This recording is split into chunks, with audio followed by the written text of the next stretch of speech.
সবার জন্য গর্বের দিন। পেহেলগাঁও প্রত্যাঘাত নিয়ে প্রতিক্রিয়া প্রধানমন্ত্রী নরেন্দ্র মোদীর। প্রত্যাঘাতের পর কেন্দ্রীয় মন্ত্রিসভার বৈঠক হয়। সেই বৈঠকে মন্ত্রিসভার সামনে এই প্রতিক্রিয়া জানান প্রধানমন্ত্রী।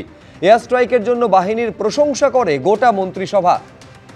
এরপর রাষ্ট্রপতি ভবনে গিয়ে রাষ্ট্রপতির সঙ্গে সাক্ষাৎ করেন প্রধানমন্ত্রী। আগামীকাল সকাল 11টায় সর্বদল বৈঠক ডেকেছে কেন্দ্রীয় সরকার।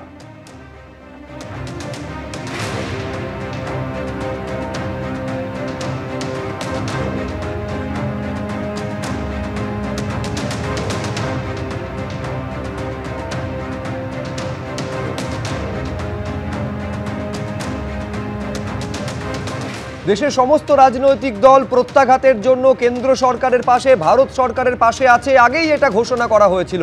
আজকে যখন প্রত্যাঘাত পূর্ণ হলো, তারপর তারা কে কি বলছেন দেখো।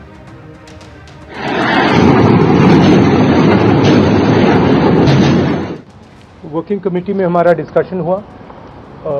पूरा समर्थन, full support to our forces,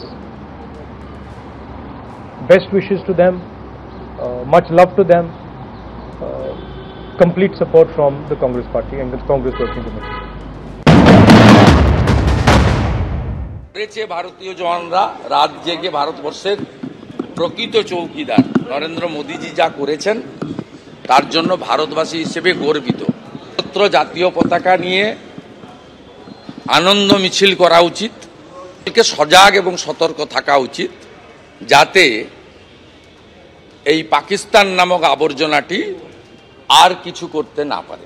operation সিন্দুর, পহলগাঁওতে যে ভয়ঙ্কর জঙ্গি হামলা, আমরা এক কাট্টা হয়ে তার বিরোধিতা সমালোচনা করেছি। মাননীয় মুখ্যমন্ত্রী পরিষ্কার বলে দিয়েছেন, বাংলাদেশ ইস্যুতেও এখানেও আন্তর্জাতিক যে ইস্যু, সেখানে কিন্তু চিরাচরিত রীতি অনুযায়ী রাজ্য কেন্দ্রীয় সরকারের পাশে থাকবে, দেশ এ ব্যাপারে এক কাট্টা। তিনি ইতিমধ্যেই বার্তা দিয়েছেন, জয় হিন্দ, জয় ইন্ডিয়া। সেনাবাহিনীর জওয়ান যারা এই অপারেশনে ছিলেন তাদের আমরা আন্তরিক শুভেচ্ছা, অভিনন্দন জানাচ্ছি।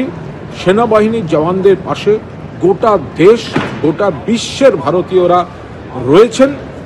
এবং খুব স্পষ্ট ভাষায় বলতে গেলে যে এবার যে আমরা সাংবাদিক বৈঠক, প্রেস কনফারেন্স দেখলাম সামরিক বাহিনীর 2 মহিলা অফিসার সহ, যথাযথ, সংযত, তথ্য নির্ভর এবং সেনাবাহিনীর যারা সীমান্তে লড়ছেন, মুখ্যমন্ত্রীর একটাই বক্তব্য, যেটা আমাদের দলের, আমাদের সকলের বক্তব্য এই সময়, জয় হিন্দ, জয় ভারত। আমরা সেনা বাহিনীর পাশে আছি।